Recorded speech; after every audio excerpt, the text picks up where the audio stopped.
Hi everyone, Dr. Suneel Dhand, internal medicine physician.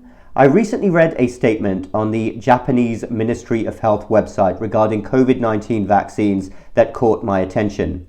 Now, Japan is a very unique country indeed. I've always wanted to visit Japan. I visited Tokyo International Airport for a few hours, and even that was enough to blow my mind. The Japanese are extremely disciplined, they're very polite, and we've heard stories over the years when they've had certain things happen to them, terrible things like earthquakes and tsunamis. Apparently there are almost zero reports of looting and robbery afterwards. We couldn't imagine that in many other Western countries. If I was Japanese, I'd be very proud indeed.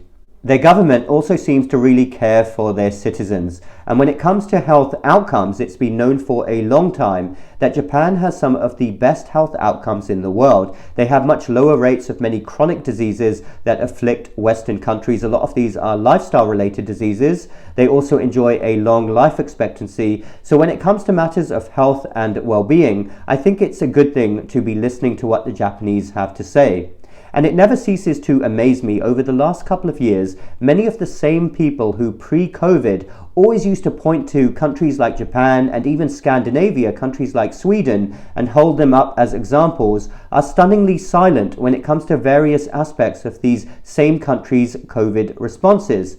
So anyway, I want to go over with you exactly what I read on the Japanese Ministry of Health website.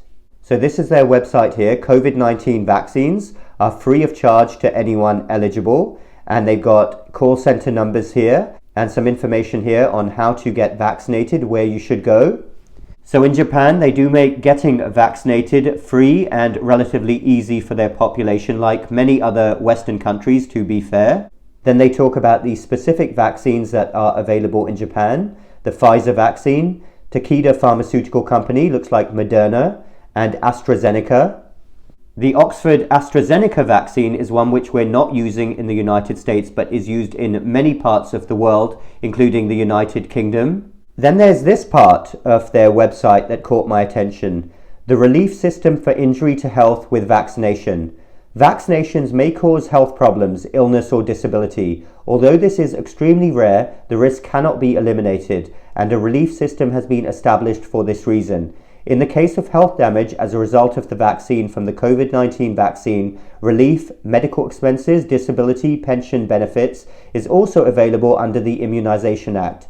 Please consult with the municipality where your residence is located regarding the procedures required for application.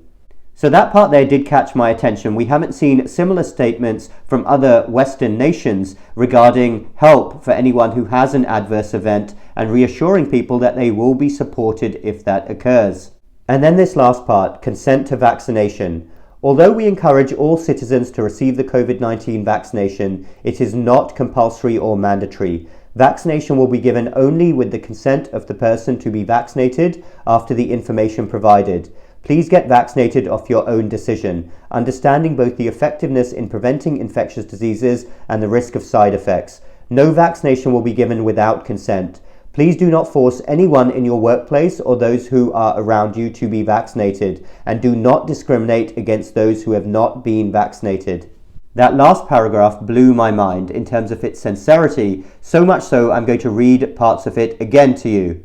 Although we encourage all citizens to receive the COVID-19 vaccination, it is not compulsory or mandatory. Vaccination will be given only with the consent of the person to be vaccinated. Please get vaccinated of your own decision. No vaccination will be given without consent. Please do not force anyone in your workplace or those who are around you to be vaccinated, and do not discriminate against those who have not been vaccinated. That, my friends, is how a government that respects its citizens, is honorable and ethical, talks to them. A government that understands the basic medical principles, as we're all taught in medical school early on, of informed consent and bodily autonomy. Other Western countries, take note. Thanks everyone for listening. Dr. Suneel Dhand, MedStoic Lifestyle Medicine. You can follow me as well on locals.com. It is an uncensored platform. Link is down below. We'll speak again next time.